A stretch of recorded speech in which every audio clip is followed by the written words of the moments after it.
నా దగ్గర ఒక చెంచాలో కొంత ఉప్పు, ఈ సుత్తి మరియు ఒక చిన్న కర్పూరం బిళ్ళ ఉన్నాయి. నేను ఈ కాగితాన్ని తీసుకుంటాను. దీనిపై ఈ ఉప్పు అంతా వేస్తాను. దీనికి కర్పూరం బిళ్ళను జోడించి వాటన్నింటినీ కలిపి పొడి చేస్తాను. ఇక్కడ చూపించిన విధంగా బాగా మెత్తగా పొడి చేసేస్తాను.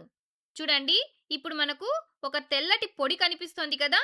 ఇప్పుడు ఉప్పు నుండి కర్పూరాన్ని వేరు చేయమని నేను మిమ్మల్ని అడిగితే మీరలా చేయగలరా? నిజానికి అది చాలా కష్టం. అవునా? ఎందుకంటే కర్పూరం తెల్లగా ఉంటుంది మరియు అది పూర్తిగా పొడి చేయబడింది. ఉప్పు కూడా తెల్లగానే ఉంటుంది. ఘనపదార్థమైన కర్పూరాన్ని మరొక ఘనపదార్థమైన ఉప్పు నుండి ఎలా వేరు చేస్తాం? దీనికోసం మనం ఈ మిశ్రమాన్ని వేడి చేయడానికి ప్రయత్నిద్దాం. మొదటగా మనం మంటను వెలిగించి ఈ స్టీల్ గ్రిడ్ పైన ఒక స్టీల్ ప్లేట్ని పెడదాం. ఆ తర్వాత ప్లేట్ పైన నేను కొంత మిశ్రమాన్ని పెడతాను. దానిపైన ఒక గ్లాసును బోర్లించి ఉంచుదాం. ఏమి జరుగుతుందో చూద్దాం. గ్లాసు లోపల మనకు తెల్లటి పొగ కనిపిస్తోంది కదా! ఇవి కర్పూరం యొక్క ఆవిర్లు. చూసారా? కర్పూరం నేరుగా ఘనస్థితి నుండి వాయువుగా మారుతోంది. ఈ ప్రక్రియనే ఉత్పతనం, సబ్లిమేషన్ అని అంటారు. మనం ఘనస్థితిలో ఉన్న కర్పూరం మరియు ఉప్పుతో ప్రారంభించాము. ఇప్పుడు మన దగ్గర కొంత కర్పూరం దాని ఆవిరి స్థితిలో ఉంది మరియు ఉప్పు ఇంకా ఘనస్థితిలోనే ఉంది. ఇప్పుడు మనం గ్లాసును తీసివేస్తే ఇక్కడ మనం చాలా జాగ్రత్తగా ఉండాలి. మనం గ్లాసును కొంతసేపు చల్లబరుచుదాం. మనం అలా చేసినప్పుడు ఏమి జరుగుతుందో చూడండి.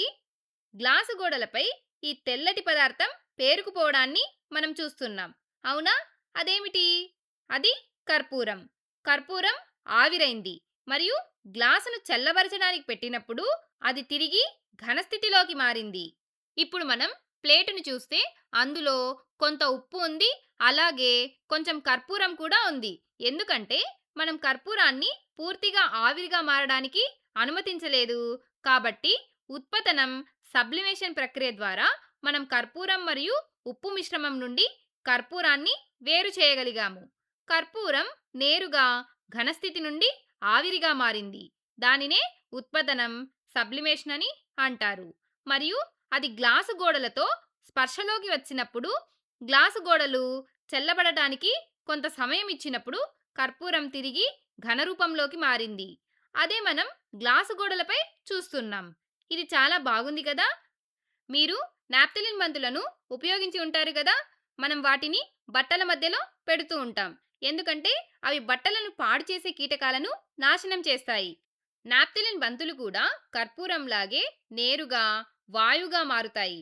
అవి వాయువుగా మారినప్పుడు ఆ వాయు రూపంలోని నాప్థలిన్ కీటకాలకు విషపూరితమైనది మరియు ఈ వాయువు చుట్టుపక్కల ప్రాంతమంతా వ్యాపించి బట్టల చుట్టూ ఒక రక్షణ కవచం వలె ఏర్పడుతుంది. చూసారా? మనం ప్రతిరోజు ఉపయోగించే నాప్థలిన్ బంతుల వంటి సాధారణ వస్తువుల్లో కూడా సైన్స్ మన చుట్టూ ఉందని ఇది చూపిస్తుంది. మన బట్టలను కీటకాల నుండి రక్షించడానికి ఉత్పతనం, సబ్లిమేషన్ ప్రక్రియ ఎలా ఉపయోగపడుతుందో చూడటం చాలా అద్భుతంగా ఉంది కదా! సైన్స్ నిజంగా అద్భుతమైనది మరియు రోజువారీ సమస్యలను వినూత్న మార్గాల్లో పరిష్కరించడానికి మనకు సహాయపడుతుంది.